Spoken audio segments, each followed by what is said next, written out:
চোরাই পথে ইংল্যান্ড থেকে আমেরিকাতে শিফট হয়েছে এক পরিবারে মা রোজ এবং 4 সন্তান। বাহিরের পৃথিবী থেকে দূরে এক ঘন জঙ্গলের শেষ প্রান্তে সমুদ্রের পাশে এক বাড়ি ভাড়ায় নেয় তারা। রোজ চেয়েছিল নতুন পরিচয়ে, নতুন নামে একেবারে নিখোঁজ হয়ে বাঁচতে, কিন্তু অতীত কি এত সহজেই মুছে ফেলা যায়? মা মারা গেলে 4 সন্তান মায়ের মৃত্যুর খবরটাও বহির্বিশ্ব থেকে গোপন রাখে।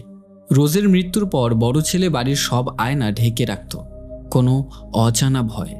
বাড়িতে প্রতিনিয়তই শোনা যেত অজানা গোংরানোর শব্দ। চিলেকোঠার দরজাটাও চিরতরে বন্ধ। প্রশ্ন জাগে, কেন? কি আছে অতীতে? চিলেকোঠার দরজার ওপারে কে? বাড়িতে কেন আয়না নেই? এই পরিবারের রহস্যই বা কি? জানতে হলে দেখতে হবে 2017 সালের সাইকোলজিক্যাল হরর মিস্ট্রি মুভি ম্যারোবোন। সাথে আছি আমি ইমন। কেমন আছো তোমরা সবাই? আশা করি সবাই খুবই ভালো আছো। And welcome to my channel Cinehall. এবং সেই সাথে এন্ডিংয়ের টুইস্ট মিস করা যাবে না, মনোযোগ সহকারে শুনবে, কারণ প্রতিটা কথার মাঝেই লুকিয়ে আছে এন্ডিংয়ের রহস্য। আশা করি শেষ অবধি থাকবে।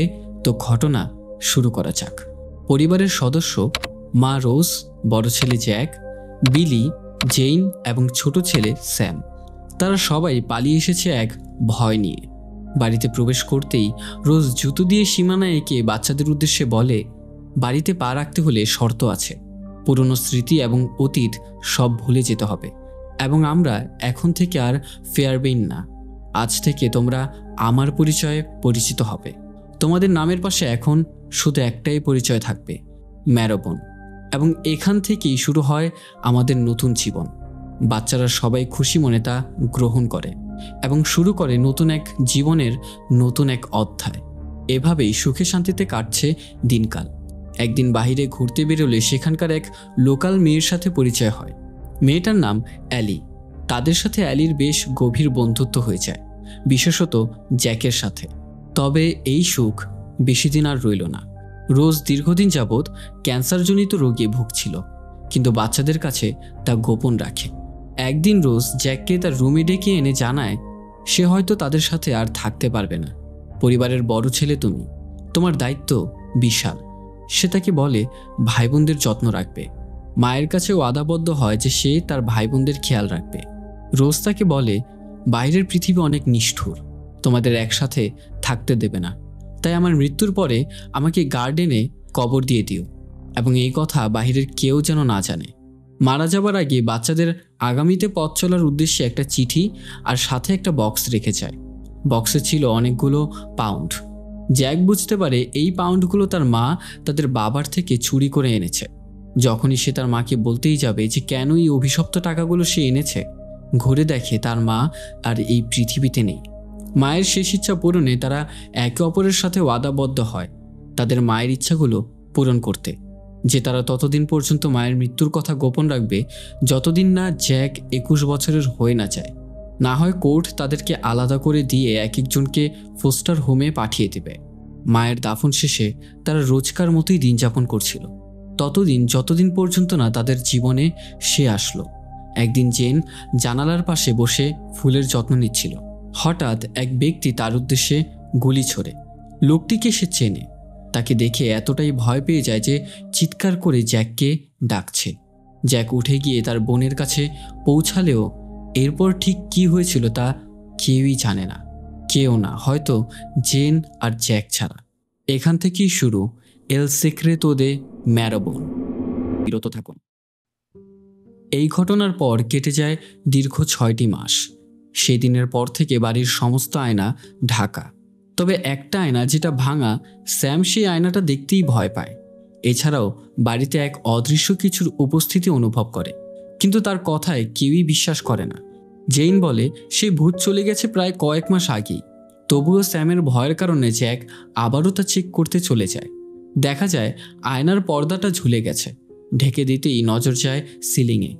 একটা জায়গায় রং নষ্ট হয়ে গেছে, তবে এটা নিয়ে সে কিছুটা শঙ্কিত। চলে যায় চিলেকোঠার সেই দরজার সামনে। জায়গাটা ইট সিমেন্ট দিয়ে ঢালাই দেওয়া, যা চিরতরে বন্ধ। আকস্মিকভাবে জ্যাকের মাথায় প্রচণ্ড যন্ত্রণা। পরদিন কিছু কাজের উদ্দেশ্যে সে টাউনে যাবে। তাদের মা বলেছিল অতি প্রয়োজনে বাড়ির বাইরে যেতে। তাছাড়া অযথা বের না হতে। জীবিকার তাগিদে বাগানে কিছু ফল চাষ আর হোমমেড কেক তৈরি করে সেগুলো বাজারে বিক্রি করে কোনো মতে দিন পার করছে। টাউন তাদের বাড়ি থেকে বেশ খানিকটা দূরেই।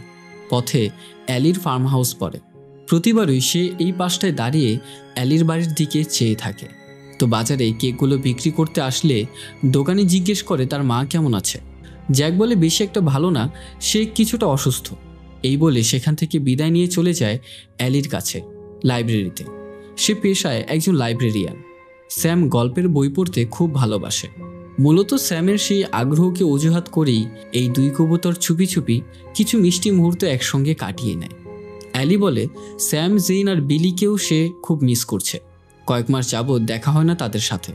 চাইলে আমি এখনই গিয়ে দেখা করতে পারি, কিন্তু জ্যাক চায় না সে তাদের বাড়িতে এসে তার মায়ের ব্যাপারে জানুক। তাই সাথে সাথে কথা ঘুরাতে গেলেই এই শহরের একজন গণ্যমান্য উকিল মিস্টার পর্টার চলে আসে। জ্যাক তাকে দেখে লুকিয়ে যায়, কারণ তারা সেই পরিত্যক্ত বাড়িতে থাকছে, কিন্তু ওই বাড়ির মালিক মরে যাওয়ায় ভাড়ার টাকাও পরিশোধ করছে না তারা। বর্তমানে এই বাড়িটা সরকারের দায়িত্বে চলে গেছে। তাকে দেখতে পেলেই পর্টার ঝামেলা করবে বাড়ি সংক্রান্ত বিষয় নিয়ে। তবে সে এসেছে অ্যালির সাথে কথা বলতে। প্রায় সময় সে এখানে আসে। আজকে অ্যালির জন্য একটা লেটেস্ট রিলিজ হওয়া বই কিনে এনেছে। অ্যালি অনেক খুশি, তবে পর্টার বলছিল তাকে নিউ ইয়র্কে ঘুরতে নিয়ে যেতে চায়। অ্যালিরও এতে মত নেই, তবে আড়ালে জ্যাক এই কথা শুনে কষ্ট পায়। পেছন থেকে শব্দ আসাতে পর্টার দেখতে পায় জ্যাককে। পর্টার তাকে ফেয়ারবেইন বলে সম্বোধন করায় সে জানায় এখন তারা ম্যারোবন, তারা তাদের মায়ের পরিচয় বহন করে যাবে। যাই হোক, পর্টার তাকে স্ট্রিক্টলি বলে দেয় যে তোমরা ওই বাড়িতে থাকতে পারবে না। সরকারের থেকে নোটিশ পাঠানো হবে কিছুদিন পরেই। যদি থাকতে চাও তাহলে তোমার মাকে বলবে যে $200 ব্যবস্থা করতে, এবং তার সিগনেচারও লাগবে। তাহলে ওই বাড়িটা তোমাদের নামে রেজিস্ট্রেশন করে দেব। আমি কালকেই আসছি তোমাদের বাড়িতে। সে জানায় আমার মা তো অসুস্থ, সে দেখা করতে পারবে না, কিন্তু ডলার আর সিগনেচার এনে দিলেই তো হবে। কোনো কথা না বলেই সে সেখান থেকে চলে যায়। বাড়িতে আসলে বিলি প্রচণ্ড ক্ষেপে যায় এই কথা শুনতে পেয়ে। জেন বলে $200 আমরা কোথায় বা পাবো? যদি 1000-এরও বেশি কেক বিক্রি করি তাতেও হবে না। 19 শতাব্দীতে $200 মূল্য অনেক বেশি ছিল। বিলি হঠাৎ করে বলে বসে, চল সেই টাকাগুলো ব্যবহার করি, আমাদের আর কোনো উপায় নেই। জেইন একেবারেই দ্বিমত পোষণ করে যে ওই অভিশপ্ত টাকা আমরা ব্যবহার করতে পারবো না। তবে কিছু করার নেই এই অবস্থায়। তাই বিলি সেই টাকাগুলো সমুদ্রের পাশে উঁচু এক পাহাড়ের নিচে এক নির্দিষ্ট জায়গা থেকে টাকাগুলো নিয়ে চলে আসে। দেখা যায় এর ভেতরে অনেকগুলো পাউন্ড। এটা দিয়ে যে কোনো কিছু করতে পারবে। বিলি স্যাম তো মহা খুশি, কিন্তু জেইন বলে এই টাকা আমাদের আত্মসাৎ করা ঠিক হবে না, কিন্তু কিছুই করার নেই। এখন তাদের বাঁচতে হলে এটা করতেই হবে। শুরু হয় জেইনকে দিয়ে সাইন নকল করার যুদ্ধ। সারা রাত পার করে দিয়েছে ঘরটা গোছগাছ করার জন্য, এমনকি সিলিংয়ের রংটা অবধি বাদ যায়নি। বিলি আগে থেকেই লেমনেডের সাথে ভারী মাত্রায় পেইন কিলার মিশিয়ে রেখেছে, এটা খেলে মৃত্যু অনিবার্য।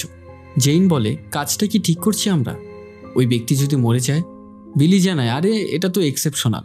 তো সময় মতো পর্টার এসে হাজির হয়। তাকে কিছু খেতে দেওয়া হয় এবং পর্টারের হাতে 200 পাউন্ড ধরিয়ে দেয়। পর্টার জানায় এটা তো পাউন্ড। জ্যাক বলে পাউন্ড তো ডলারের 3 গুণ বেশি, এটা ব্যাংকে দিলে আপনি $200-এরও বেশি পাবেন। তবে পর্টার তার অস্থিরতা দেখে কিছুটা সন্দেহ লাগায়। সে জানায় পাউন্ড আমি নিব না, আমার ব্যাংক চেক লাগবে। কথাটা শুনতেই জ্যাক উঠে গিয়ে বলে আচ্ছা স্যার, আমি আপনার জন্য লেমনেড নিয়ে আসি। সে ভেবে নিয়েছে তাকে পৃথিবী থেকেই বিদায় করে দেবে।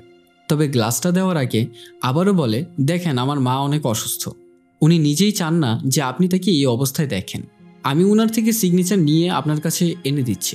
পর্টার কিছুক্ষণ ভেবে তারপর সম্মতি জানায়। তাই তাকে সেই ড্রিঙ্কসটা আর দেয় না, চলে যায় জেইনের কাছে। 2টা পেপারেই সিগনেচার করতে হবে। জেইন কিছুটা বিপাকে পড়ে যায়। অন্যদিকে এই সুযোগে পর্টার তাদের বাড়ির ভেতরে প্রবেশ করে লক্ষ্য করে বাড়িটা অনেক অগোছালো। সে ডিসিশন নেয় লুকিয়ে লুকিয়ে সে তাদের মায়ের রুমে প্রবেশ করবে, কারণ তাদের মাকে লুকিয়ে রাখা ব্যাপারটা পর্টারের মনে অনেক সন্দেহ তৈরি করে। অনেক কষ্টে জেইন একটা সাইন কমপ্লিট করে, তবে দ্বিতীয়টা করার সাহস পাচ্ছে না, যদি ভুল হয়ে যায়। তাই একটার উপর আরেকটা রেখে সাইনটা হুবহু নকল করে পর্টারের কাছে দেয়, এবং আজকে থেকে অফিসিয়ালি এই বাড়িটা তাদের মায়ের নামে। রাতে এটা নিয়ে তারা ভাই বোনেরা অনেক আনন্দ করছিল। ডাইস গেম খেলার ছলে ইচ্ছা করে সেটা রুমের বাইরে ছুঁড়ে মারে। স্যাম সেটা নিয়ে আসতে গেলেই আয়না থেকে এক অদ্ভুত শব্দ শুনতে পায়। সাথে সাথেই পর্দা নিচে পড়ে গেল। স্যাম চিৎকার করে বলছে জ্যাক সেই ভূতটা আবার চলে এসেছে। সাথে সাথে জ্যাক তাদের সবাইকে নিয়ে চলে যায় তাদের ছোট একটা টেন্টের মধ্যে, যেখানে তারা নিজেদেরকে সেফ ফিল করে। জোরে গান বাজিয়ে তাদের সেখানে রেখে জ্যাক চলে যায় সেই আয়নার সামনে। আয়নাটা ঢাকতে গেলে নজর পড়ে আবারও সেই সিলিংয়ে। গতকাল তারা এই জায়গাটায় রং করেছিল, তবে আজকেই কিভাবে রং নষ্ট হয়ে গেল। এরই সাথে দেখতে পায় সিলিংয়ের পাটাতন ভাঙা। উকি দিতেই এক অবয়বকে দেখতে পায়। ভয় নিচে পড়ে গিয়ে সে অজ্ঞান হয়ে যায়।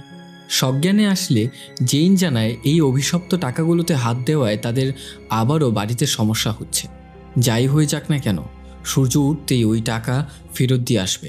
এই অভিশপ্ত টাকাই সেই শয়তানকে জাহান্নামে নিয়ে যাবে। পরের দিন সকাল না হতে হতেই বিলি বাড়ির ছাদে উঠে চিমনি দিয়ে সেই টাকার বক্সটা চিলেকোঠায় ফেলে দেয়।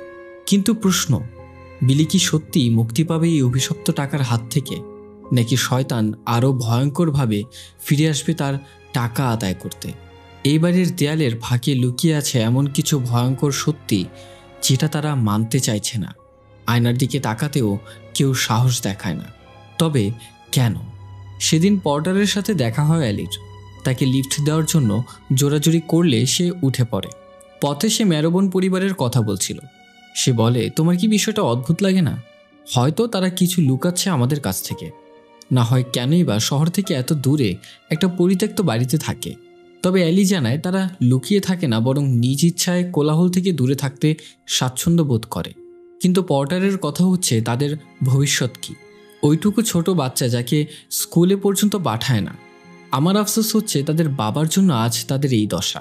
আমি অনেকবার সাহায্য করতে চেয়েছি, কিন্তু ওরা সবসময় আমার থেকে দূরেই থাকতো। অ্যালি জ্যাকের বাবার সম্পর্কে বেশি কিছু জানে না।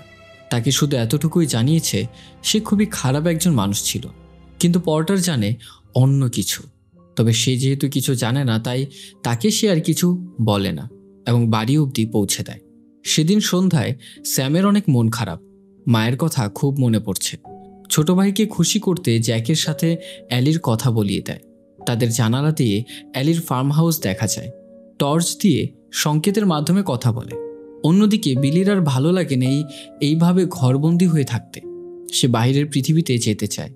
জেইন তাকে আশ্বস্ত করে একদিন আমরা মুক্ত হব সব কিছু থেকে। পরদিন জ্যাক অ্যালির সাথে দেখা করতে চায়। অ্যালি তার বাবার বিষয়ে কিছু বলতে চাইলে জ্যাক তা এড়িয়ে গিয়ে বলে, ওই লোকটা একটা অমানুষ, আমি তার ব্যাপারে কোনো কথা বলতে চাই না। অ্যালি তাকে প্রচণ্ড ভালোবাসে বিধায় তার অতীত নিয়ে কিছু আর বলে না। সেদিন ফেরার পথে পর্টার তাদের দুজনকে একসাথে দেখতে পায় এবং বুঝতে পারে অ্যালি জ্যাককে ভালোবাসে। এতে জ্যাকের প্রতি তার হিংসা জন্মাতে থাকে। বাড়ি ফিরে আসলে বিলির সাথে জ্যাকের ঝামেলা হয়। কেনই বা সে ঘন ঘন বাইরে যায়, যেখানে সে মায়ের কাছে ওয়াদা করেছিল তাদেরকে একা রেখে বাইরে যাবে না। কোথায় গেল তার ওয়াদা? জেইন বুঝিয়ে বলে যে সে শুধু অ্যালির সাথেই দেখা করতে চায়, তাছাড়া তারা একে অপরকে ভালোবাসে। এতে সমস্যার কি আছে? কিন্তু বিলির সোজাসাপটা কথা যে ও যদি নিজের স্বাধীন মতো ঘুরে বেড়াতে পারে তাহলে আমি কেন পারবো না? এই নিয়ে দুই ভাইয়ের মধ্যে ঝগড়া সৃষ্টি হয়। এক পর্যায়ে তাকে বাইরে রেখেই গেট লাগিয়ে দেয়। জেইন ছোট বোন হয়ে তাকে বোঝায় যে তার সাথে একটু নরম আচরণ করো, তোমার কাছে অ্যালি আছে, কিন্তু ওর কেউই নেই। এভাবে নিজের ভাইকে দূরে ঠেলে দিও না। তাদের দুইজনের মাঝে দ্বন্দ্ব দেখে স্যাম আরও একাকিত্বে ভুগতে শুরু করে। ফলে জ্যাকের থেকে চাবি চুরি করে চলে যায় তার মায়ের রুমে। মায়ের পছন্দের ক্যাসেট লাগিয়ে সেই পিকচারগুলো দেখছিল। সেখানে একটা নিউজ পেপারের কাট আউট দেখতে পায়। পেপারে সাদা কাপড়ে মোড়ানো এক ব্যক্তিকে দেখে স্যাম তাকে দ্য ঘোস্ট বলে সম্বোধন করে। নজর যায় জানালায়, যেখানে বুলেটের ক্ষত রয়ে গেছে। হঠাৎ আলমারির পর্দা খুলে গেলে আয়না দেখায়। সে ভয়ে নিজেকে কাপড়ে মুড়িয়ে নেয়। দেখা যায় আয়নার রিফ্লেকশনে সে নয়, বরং অন্য কেউ। ভয়ে সেখানেই সে অজ্ঞান হয়ে যায়। ঘুম ভাঙলে জ্যাক নিচে এসে পৌঁছালেই জানতে পারে স্যাম অনেক ভয় পেয়েছে। সে নাকি মায়ের রুমে প্রবেশ করার পর আয়নায় ঘোস্টকে দেখতে পেয়েছে। জ্যাক পকেটে হাত দিতেই লক্ষ্য করে চাবিটা তার কাছে নেই। তবে সে বলে ও তো সত্য জানে না। জেইন বলে কিসের সত্য? এটাই তো যে আমরা ওই লোকটাকে জীবিত দেয়ালে বন্দি করে দিয়েছি, যেন আমাদের মাথার উপর পচে পচে মরে। এইখানে রিভিল হয় একটা টুইস্ট। যেদিন জেইনের উপর গুলি ছোড়া হয়েছিল সেদিন জ্যাক ওই লোকটাকে তাদের চিলেকোঠায় বন্দি করে ইট সিমেন্ট দিয়ে ঢালাই দিয়েছিল। জেইন বলে সেই লোকটা ছিল আমাদের বাবা। বিলি জানায় ও কিভাবে আমাদের বাবা হতে পারে? ওর মতো এক নরপিশাচ সেই তো আমাদের মারতে এসেছিল, এটাই ওর প্রাপ্য ছিল। কিন্তু জেইন বলে আমি আজও তার আর্তনাদ শুনতে পাই। সেই লোকটা বাঁচার জন্য যে কি বিকট চিৎকার আর ছটফট করছিল তা একমাত্র আমিই শুনেছিলাম। জ্যাক বলে সে আর আমাদের ক্ষতি করতে পারবে না, সে মারা গিয়েছে। কিন্তু জেইন বলে তাকে ঠিকমতো দাফন দিতে হবে, না হয় আমাদেরই ক্ষতি হবে। তোর ধারণা আছে কিছু? আমরা এক কবরের নিচে ঘুমাচ্ছি। কিন্তু জ্যাক কিছুতেই এই দরজার পথ খুলবে না এবং তাদেরও সেখানে যাওয়া নিষেধ করে দিয়েছে। এবং জ্যাক এই বিষয়টা নিয়ে বেশ চিন্তিত। পর্টার একদিন অ্যালির সাথে দেখা করে, তার সাথে কিছু কথা আছে। অনেক আশা নিয়ে পর্টার তাকে একটা খাম উপহার দেয়। সেটা খুলতেই দেখতে পায় দুটো টিকিট। পর্টারের অফিস থেকে সবাইকে 2টা করে টিকিট দিয়েছে নিউ ইয়র্ক ট্রিপে যাবার জন্য। তার তো ওয়াইফ নেই, কিন্তু সে অ্যালির প্রতি ইন্টারেস্টেড। সে তাকে ভালোবাসে, তাই তাকে তার সাথে ঘুরতে যাবার জন্য প্রস্তাব দেয়। কিন্তু অ্যালি ঘুরিয়ে পেঁচিয়ে তাকে না বলে দেয়। পর্টার বলে কেন, তুমি আমাকে পছন্দ করো না? আমি তোমার বয়সে অনেক বড় বলে? আমার বাবাও তো আমার মায়ের থেকে 15 বছরের বড় ছিল। তো কি হয়েছে, তারাও তো সুখে সংসার করছে। আমি তোমাকে বিয়ে করতে চাই। অ্যালির কাছে তার এই আচরণ একদমই পছন্দ হয়নি। পর্টার এই বিষয়টা মেনে নিতে পারেনি, তাই জ্যাককে নিয়ে খোঁটা দিচ্ছে তাকে এবং তাকে বলে তুমি যার সঙ্গে প্রেম করছো, যাকে নিয়ে জীবন গড়ার স্বপ্ন দেখছো, তার অতীত ঘেঁটে দেখেছো তুমি? তোমার কোনো ধারণাই নেই তুমি কোথায় পা বাড়াচ্ছ।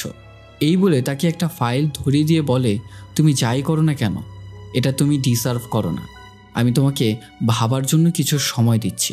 ফাইলটা ফেয়ারবিন পরিবারের কেস সংক্রান্ত কিছু পেপার কাটিংস, যেখানে জ্যাকের বাবাকে দাবি করা হচ্ছে একজন কুখ্যাত সন্ত্রাসী হিসেবে। মাদক ব্যবসা, ছিনতাই, গুম, খুন, সাথে নিজের মেয়ে জেইনকে শারীরিক নির্যাতনের অ্যালিগেশনও আছে। তারা কেউই আপন ভাই বোন নয়। রোজের একাধিক অ্যাফেয়ার ছিল, তো বাচ্চাদের আসল বাবাকে তা অস্পষ্ট। বাড়িতে জেইন ইঁদুরকে খাবার দিতে গেলে চিলেকোঠার ভেতর থেকে সেই ফেরেটকে বের করে টেনে আনতেই যাবে, ঠিক সেই মুহূর্তেই এক কালো হাত তাকে স্পর্শ করে। এতে সে ভয় পেয়ে গেলে দেখতে পায় কেউ সেই ইঁদুরটাকে ভেতরে টেনে নিয়ে যায় এবং তাকে খেয়ে ফেলে।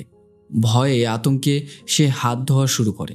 অফিসে কাজ চলাকালীন সময়ে পর্টারকে কল করা হয় নিউ ইয়র্কে, যেখানে তার চাকরি কনফার্ম।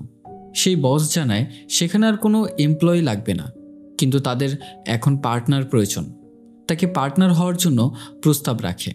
এতে পর্টার খুশি হয়ে গেলে হঠাৎ সেই বস বলে বসে যে পার্টনারশিপে কাজ করতে চাইলে তাদের কোম্পানির 10% শেয়ার ক্রয় করতে হবে।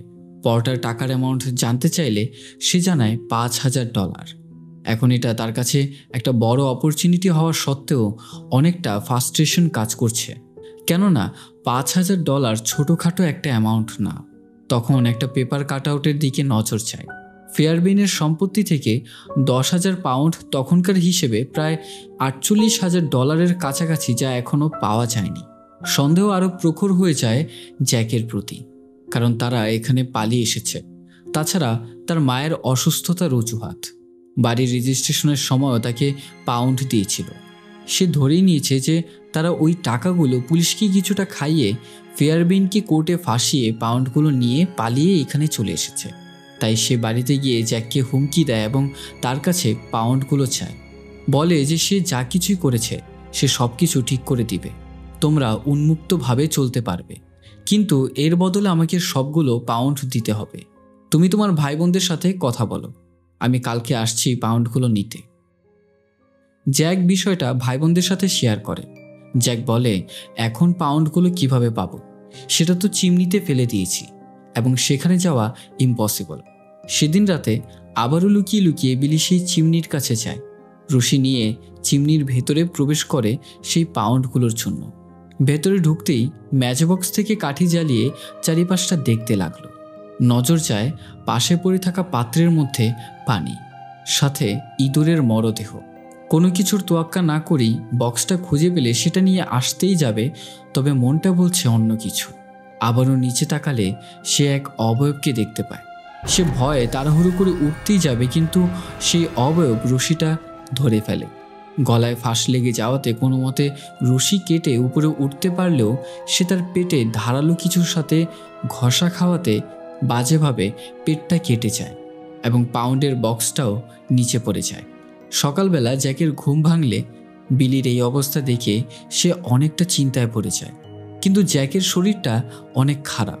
বিলি তাকে বলছে, জ্যাক সে বেঁচে গেছে, আমি ওখানে দেখেছি ও বৃষ্টির পানি সংরক্ষণ করছে, সাথে সেই ইঁদুরগুলো খেয়ে কোনোভাবে সে বেঁচে আছে। জ্যাক চিৎকার করে বলছে, কতবার বলেছি যে ওই চিলেকোঠায় যাবি না। কিন্তু জ্যাকের শরীর খারাপ, আচমকা খিঁচুনি ওঠাতে মাটিতে লুটিয়ে পড়ে যায়। এখন তাদের এই অবস্থাতে সাহায্যের জন্য কেউই নেই। জেইনের অ্যালির কথা মনে পড়ে এবং বিলিকে বলে, আমাদের আর কিছুই করার নেই, যেভাবেই হোক অ্যালিকে সত্যিটা বলতেই হবে। সেদিন রাত্রিবেলা জেইন অ্যালির উদ্দেশ্যে টর্চ দিয়ে মেসেজ দেয়। অ্যালি মেসেজটা অক্ষরে অক্ষরে লিখলে বুঝতে পারে তাকে কালকে সেই স্কালসাই নামের গুহার ওখানে যেতে বলেছে। পরদিন সকালে অ্যালি সেখানে গিয়ে উপস্থিত হলে সেই গর্তের মাঝে একটা ডায়েরি পায়, যা জ্যাকের লেখা। শুরু হয় মুষলধারায় বৃষ্টি। পর্টার সেদিন সিগনেচারগুলো একটার উপর একটা রেখে বুঝতে পারে যে এটা তাদের মায়ের সিগনেচার নয়, বরং সে তাকে সম্পূর্ণ মিথ্যা বলেছে। এই সিগনেচারগুলো নকল। তাই চলে যায় জ্যাকের বাড়িতে। বাড়িতে প্রবেশ করেই দেখতে পায় কেউ নেই। রোজের রুম জুড়ে আয়না দিয়ে ভরা এবং তন্ন করে পাউন্ডগুলো খুঁজতে শুরু করে। অ্যালি ডায়েরি পড়তে পড়তে এক পর্যায়ে জানতে পারে তার মা আর বেঁচে নেই, এবং এই কথাটা তারা এতদিন যাবৎ বিশ্ব থেকে গোপন রেখেছে, যাতে তারা ভাই বোনেরা আলাদা না হয়ে পড়ে। একটা পৃষ্ঠার লেখা অসম্পূর্ণ, কিন্তু কিছু পেজ পরেই কষ্টে জর্জরিত কাপা হাতে লেখা ঠিক সেই দিনের ঘটনা যেদিন তাদের বাবা তাদেরকে খুঁজে পেয়েছিল। এবং এইখানে জানা যায় সেদিন কি হয়েছিল তাদের 4 ভাই বোনের সাথে। বাবার হাত থেকে 3 ভাই বোনকে বাঁচানোর জন্য তাদেরকে চিলেকোঠায় রেখে বলেছিল, আমি আসছি শীঘ্রই, তোরা কোনো শব্দ করিস না এবং ভয় পাবি না, আমি সব ঠিক করে দেব। এই বলে তালা ঝুলিয়ে সেই পাউন্ডগুলো নিয়ে চলে যায় তার বাবার কাছে। সেও তার হাত থেকে বন্দুক ফেলে দেয়। জেইন, স্যাম আর বিলি তার অধীর অপেক্ষায়, যেন তাদের ভাই ঠিকভাবে সশরীরে ফিরে আসে। তবে টাকা দিয়ে আসতে গেলে তার বাবা টাকা তো নিবেই, সাথে তাকে জানে মেরে ফেলবে। কারণ কোর্টে জ্যাকি লুকিয়ে লুকিয়ে তার বাবার বিরুদ্ধে প্রমাণসহ মামলা করেছিল। হাতাহাতির এক পর্যায়ে জ্যাক বাধ্য হয় তাকে ছুরি দিয়ে তার গলায় আঘাত করতে। সেখান থেকে কোনো মতে পালিয়ে আসতেই উপরে তার বাবা হাজির এবং পাহাড় থেকে ধাক্কা দিয়ে তাকে নিচে ফেলে দেয়। ভাই বোনগুলো এখনও তার অপেক্ষায়, তবে চিমনি দিয়ে সেখানে ইতিমধ্যেই সে চলে আসে এবং সেখানেই তাদের হত্যা করে। পর্টার সেই চিলেকোঠার দেয়াল ভেঙে ভেতরে ঢুকতেই তাদের 3 জনের লাশ দেখতে পায়। অ্যালি ডায়েরিতে জ্যাকের আর্তনাদ পড়ছে। সে পড়ছে, আমি সেদিন খুব দেরি করে ফেলেছিলাম। অ্যালি কান্নায় ভেঙে পড়ে এবং সেদিনের মাথায় আঘাত সাথে ভাই বোনের মৃত্যুতে সে গভীরভাবে একটা শক পায়। সে কল্পনায় চলে যায় যে তার ভাই বোন এখনও বেঁচে আছে। সে তার ছোট ভাই বোনদের সাথে কল্পনাই শ্রেয়। সে বাস্তবতায় বাঁচতে চায় না, যার ফলে বাড়ির সমস্ত আয়না তার মায়ের রুমে লক করে রেখে দেয়। সে চেয়েছিল আত্মহত্যা করতে, কিন্তু ভাই বোনের মৃত্যুর এই তীব্র যন্ত্রণায় সেদিন জ্যাক তার ভাই বোনের লাশ এবং জীবিত বাবাকে চিলেকোঠায় চিরতরে বন্দি করে ফেলে। ঘটনা জানতে পেরে অ্যালি আর বেশি দেরি করেনি। বাড়িতে পৌঁছে জ্যাককে আহত অবস্থায় দেখতে পায় এবং দেখতে পায় যে সে তার ভাই বোনদের চরিত্রে অভিনয় করছে। কখনো জ্যাক, কখনো বিলি, কখনো স্যাম, কখনো জেইন। মাল্টিপল পার্সোনালিটি ডিসঅর্ডারে ভুগছে। অ্যালি তাকে শান্ত করতে চাইলে সে শান্ত হয় না। তার সাথে এমন মর্মান্তিক ঘটনায় সে শোকাহত। জ্যাক তাকে চলে যেতে বললে অ্যালি হঠাৎ উপর থেকে কিছু শব্দ শোনাতে চিলেকোঠায় চলে যায় এবং সেখানেই 3 ভাই বোনের লাশ দেখে। পাশে পড়ে আছে পর্টার। কিছুক্ষণের মধ্যেই সে মারা যাবে, তার গলা কেটে ফেলা হয়েছে। অ্যালি তাকে বলে, তোমার সাথে এমনটা কে করেছে? পর্টার পেছনে ইশারা করতেই সে ঘটনাস্থলে মারা যায়। তবে পেছনে দেখা যায় জ্যাকের বাবা গেটটা লাগিয়ে দিয়েছে। তার সামনে উপস্থিত হয় জ্যাকের বাবা যে কিনা অর্ধেক দানবে পরিণত হয়েছে। চিৎকার করে সাহায্য চাইলে জ্যাকের ভেতরে থাকা বিলির পার্সোনালিটি চলে আসে এবং সেখানে পৌঁছেই তাদের বাবাকে চিরতরে বিদায় জানায়। কয়েক মাস পর অ্যালি সাইকিয়াট্রিস্টের সাথে কনসাল্ট করলে জানতে পারে গত কয়েক মাস যাবৎ তার ভেতরে কোনো মাল্টিপল পার্সোনালিটি ডিসঅর্ডারের লক্ষণ দেখা যায়নি, কিন্তু সে তাদের কল্পনায় বাঁচিয়ে রেখেছে। আশা করি হয়তোবা ঠিক হতে পারে, কিন্তু মনে হয় না অতীতের এমন মর্মান্তিক ঘটনা সে কোনোদিনও ভুলতে পারবে। ভালো হবে তুমি ওর চিন্তা না করে নিজের জীবনে ফোকাস করো। তবে দেখা যায় বাড়িতে গত কয়েক মাস ধরে ডক্টর যে ওষুধগুলো দিয়েছিল অ্যালি ইচ্ছে করেই তাকে তা খাওয়ায়নি। সে জ্যাককে বাস্তবতা দেখিয়ে কষ্ট দিতে চায় না। থাকুক না প্রাণপ্রিয় ভাই বোনেরা তার কল্পনায়। সে চায় না তার ভালোবাসার মানুষটাকে কষ্ট দিতে, এবং জ্যাকের সারা জীবনের দায়িত্ব অ্যালি ভালোবেসে গ্রহণ করে। আজ তার জন্মদিন এবং সেই উপলক্ষে তাকে তাদের ভাই বোনের পিকচার উপহার দেয় যেটা সে তুলেছিল, এবং জ্যাক কল্পনার দুনিয়াতেই ভাই বোনদের নিয়ে বেঁচে থাকতে চায় সারাটা জীবন। এবং এখানেই শেষ হয় ম্যারোবোন পরিবারের গল্প। ভিডিও ভালো লেগে থাকলে লাইক করবেন, কমেন্ট করে জানিয়ে দিন কার কার ভালো লেগেছে স্টোরিটা, এবং চ্যানেলে নতুন হয়ে থাকলে অবশ্যই সাবস্ক্রাইব করতে ভুলবেন না এবং পাশে থাকা বেল আইকনে অল সেট করে দেবেন। তাছাড়া মারাত্মক সাসপেন্স, বডি হরর এবং নিষিদ্ধ জাদুর গল্প শুনতে ভাসমান ভিডিওতে ক্লিক করুন।